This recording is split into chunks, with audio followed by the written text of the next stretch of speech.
Prihajamo na izvedbo kolesarskih poti proti Kostanjevici in pa seveda vsako leto znova nekaj naredimo na mestnem prometu in pa na izposoji koles, za katero načrtujemo približno 5 novih postaj oziroma 4 nove postaje na severnem delu občine, se pravi Brestanica in Senovo, ter na vzhodnem delu, to je v Spodnjem Starem Gradu. Glede mestnega avtobusa načrtujemo nakup električnega avtobusa, s tem pojačali linije in pa seveda tudi na sami organizaciji linij, tako da bi zgostili promet, predvsem na tistih delih, kjer je največ povpraševanja po teh prevozih.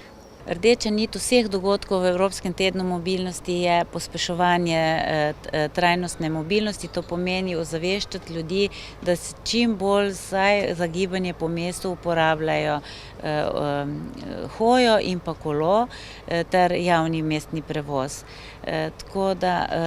In pa seveda trajnostni ukrepi, ki jih delamo za kolesarje, za bolj varno kolesarjenje in pa pešačenje.